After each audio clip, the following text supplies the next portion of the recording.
Hi there, this is Randolph Macias of the UnCensored Voice. Welcome back to the show. I'm doing a little bit of a non-studio atmosphere here because I'm in my hotel room here in Louisville, Kentucky, doing a campaign for the Republican gubernatorial primary for our candidate, Kelly Craft. So we're staying busy over here, furthering the Republican cause and hoping to get a Republican trifecta state government for as far as the judiciary, the legislative, and the executive branch all being one machine to work and gain some traction here in the Commonwealth of Kentucky. But my real reason for doing this episode is I want to touch base with what's going on at home. Obviously, I'm not going to be back for the election, and I reached out to a couple candidates in the hopes that maybe I can get them interviewed by Zoom or what have you. And so maybe if that time comes, I can still put that and publish it before the election. But I wanted to go ahead and give out my endorsement.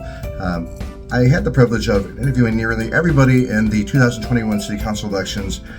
Awesome David Moore, Amanda Vieira, I believe was, representing Danny Diaz for the Proposition B, the fight against Proposition B. So that was a big deal. Now it's Proposition A, which we all know is going to be a complete disaster. And so right before I left on a plane to go to Louisville, I was knocking on doors for Denise Gutierrez. And prior to that, I was doing it for Cesario Garcia. And prior to that, I was helping out Texas Alliance for Life against the Proposition A. We had some push cards that we were putting out there. And of course, the information that everybody knows about, that it seems like the big attention machine is moving toward these this Texas Alliance for Gaming, or I don't know exactly what the name of the organization is exactly, but I told my doors at multiple doors, especially when I was going with Prop A in opposition of Prop A, is that casinos in Texas will have a very negative impact on San Antonio, Texas as a whole. I was okay with it the first time, and I think it was Jacqueline Klein that had approached me about that and wanted to see if I was interested in signing up and getting on board. So yeah, I did. I signed up for some text messages and got some information from that. And then I went to Reno. I did a U.S. Senate election in Nevada, and I think it was Adam Laxalt. We lost that election, as you're well aware. Then I went to Georgia. We lost Herschel Walker too. So one thing led to another. But in any case, I had kind of what I would say, being there and seeing the decadence that it did to the city of Reno was not what I wanted in San Antonio. And when I also did a casino proposition in Louisiana, it was in Slidell, Louisiana. I believe it was a highly conservative area, but as far as that's concerned, people that I talked to at the doors told me, you know what, I 100% do not support what you're doing. And you know, she was nice about it though, but she told me why. I said, well, what is your opposition to the issues at hand? And she said, well, human trafficking, sex trafficking, drug trafficking, sexual exploitation of children is another one. And from what I saw in Reno after that interaction I had with that woman at her door in Louisiana and Slidell, I thought to myself, this is not what I want in San Antonio. Yeah, it's going to increase revenue, it's going to do this, it's going to do that. But at the end of the day, our already big problem in San Antonio is the Biden administration's open border policy. I've seen it for myself. I've seen them come across. I had a conversation with some illegals that were just about getting ready to be picked up by DHS. And so I was going to, but I have video on that, but somebody has it. I'm not for sure what happened to it, but if I can get it, I'll show it to you and I'll put it on my podcast. But in any case, I approached these illegals and I told them, we don't want you in our country. Please leave. I was very upset. I had the American flag in hand at an opening in the gate there, where that wall supposedly is, and then a portion of it, I guess, is opened up so they can go in and out and process the illegals. Which the border is practically a welcoming center, welcoming committee, if you will, for these illegals. And they just laughed at me and they snickered at me because they knew that they're going to be getting into the United States, and they pay about $5,000 a head for these illegals to get across. Chinese are very expensive. They're about $35,000 a head. And so the more they pay from further countries, obviously these cartels, we know, have full operational control of the United States-Mexico border. The entire world is coming through our border. I think it's 157 to 160 countries coming through our southern border into the great state of Texas. So combine that with the casino initiative that wants to go through or being lobbied, which I've already emailed all my senators and anybody relevant to who would have the power to make this legislation and have it filed, or whoever would be voting on it. I urge them not to. And all my constituents in Precinct 2090, for which I'm a precinct chairman with the Bexar County Republican Party, I've told them and urged them to also contact their legislators, because if they want more of the muck that comes with all that, it's not worth it in San Antonio. At the end of the day, it's not.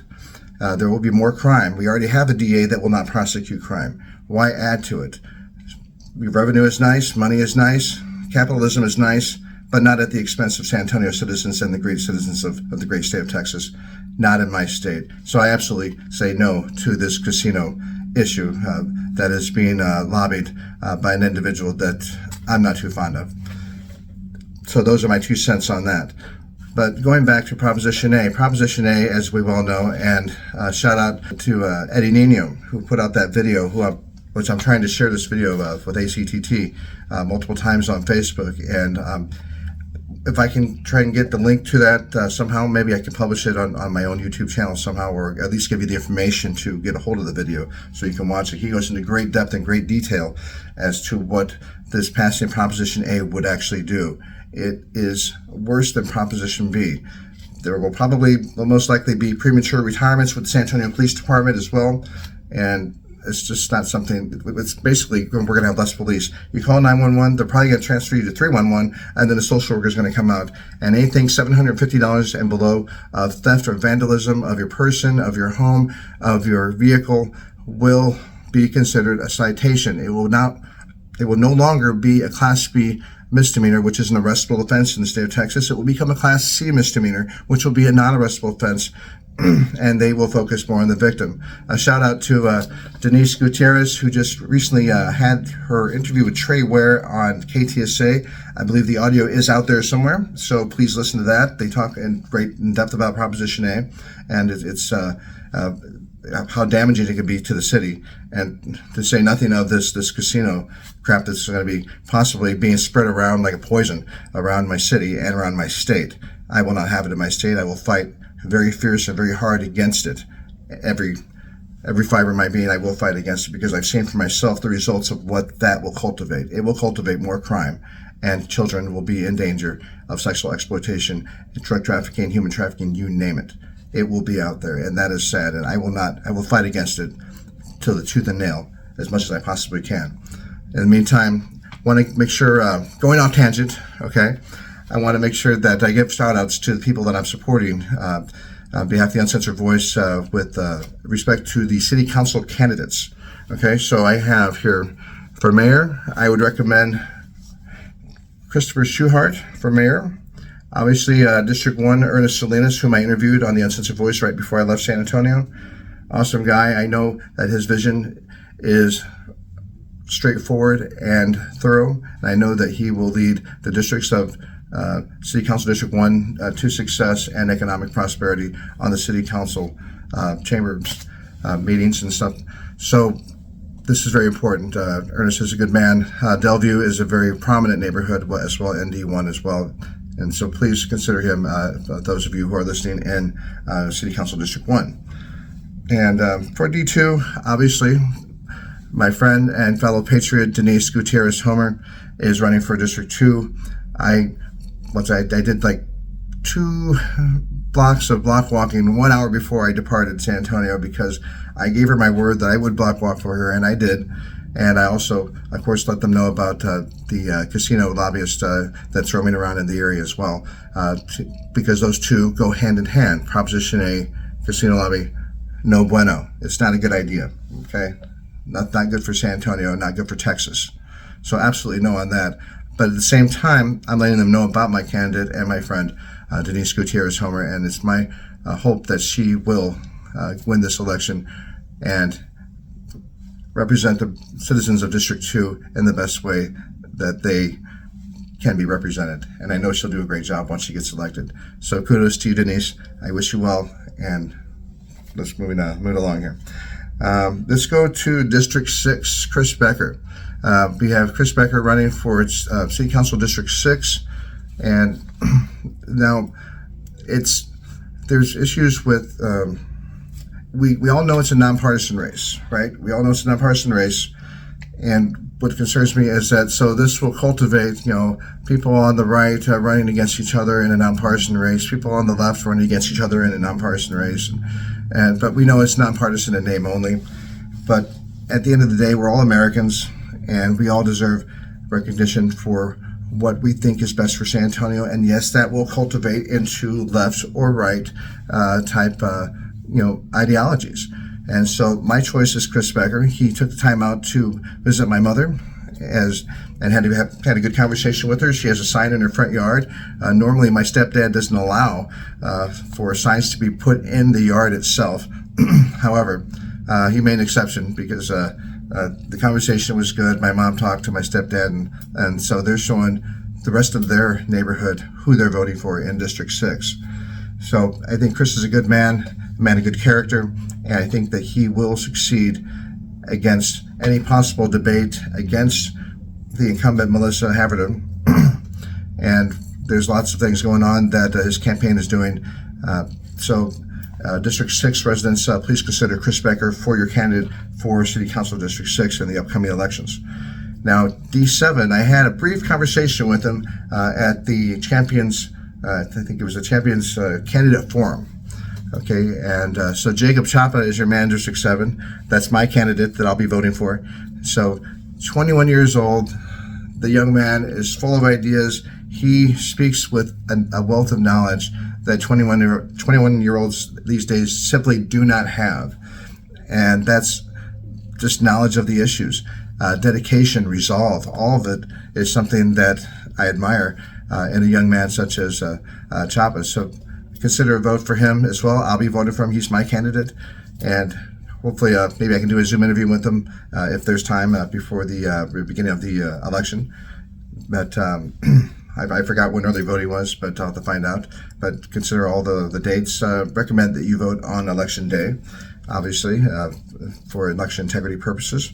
Not last at all, but District 8, Cesario Garcia. My gosh, I block walked for him more than I block walked for any other candidate to date. What I see in him is a vision so acute and so focused that it's like once in a million years you get to run mano a mano on the incumbent. So it's just him and Manny Pelaez, and that's it. And so it's going to be a very volatile race. I'm urging him to go out there and go for the jugular, man. Do whatever he can to get the word out and do what he can to strategize his campaign to make that work for him, because there's no other candidate. It's just Cesario Garcia and incumbent of D8. So shout out to Cesario, brother. I hope you make it. I'll be praying for you. I'll be praying for all my candidates that I'm recommending, obviously, of course, with the endorsement of the Uncensored Voice. So, Cesario, wishing nothing but the best. District 8 candidates, you're going to get a good candidate with Cesario Garcia.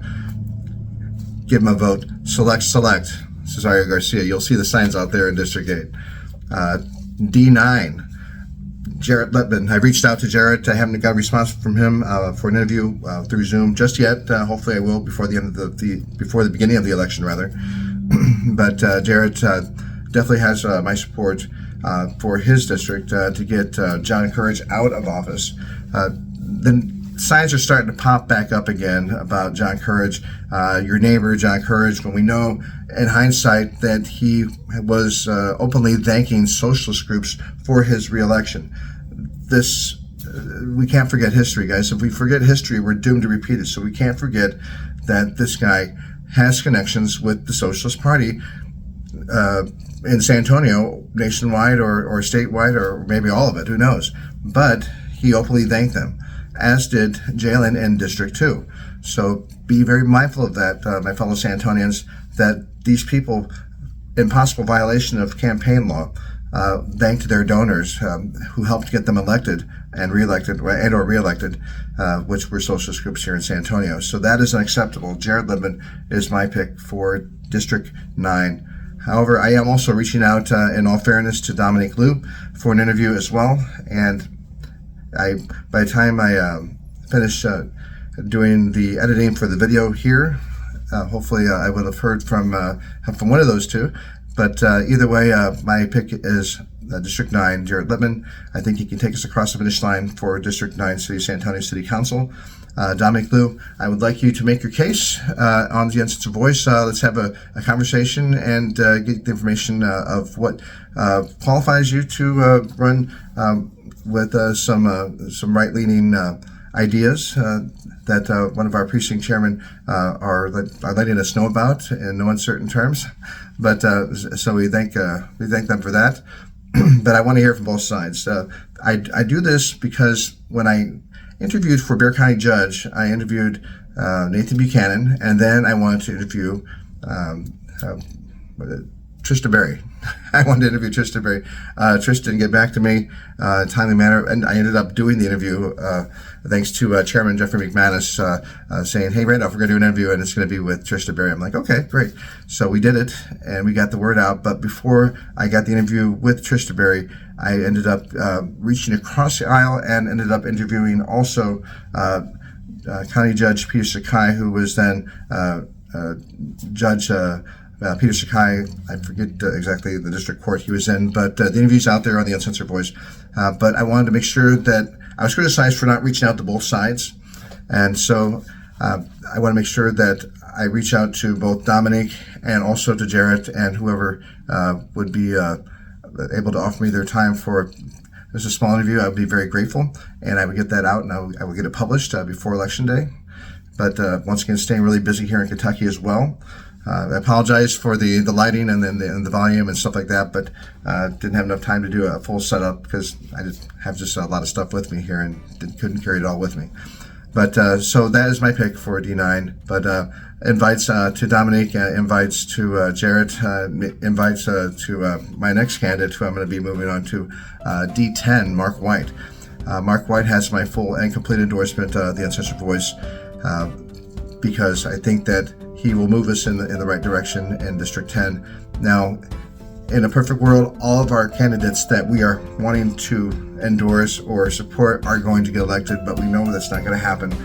We hope it will, but we hope that Proposition 8 will not pass. We hope that all our candidates will get elected, but it's all about strategy and block walking and stuff like that, and certainly I'm doing that here in Kentucky, but I'm staying busy, but I want to make sure that this information got out, and I want to make sure that my fellow San Antonians know that I'm engaged and I'm still keeping an eye on what's going on. Make sure you tune in Trey Ware Show for Denise Gutierrez. They were talking about Proposition A, and in hopes that I'll get some type of Zoom video with interview with Jared Lippman and Dominic Liu and whoever else I might have time to interview before the election comes. It's coming pretty soon. Once again, this is Randolph Pasillas with the UnCensored Voice, coming to you from Louisville, Kentucky, in my hotel room. With not the best of microphones or lighting, but I want to make sure that you, the viewer, and I know you're not just watching in San Antonio, I know you're listening from a lot of different places. Thank you for taking your time to watch this video, and I will do my best to keep you informed via social media what cultivates and what happens from this point forward. So may God bless you, the great state of Texas. I never apologize for being right. Have a good night.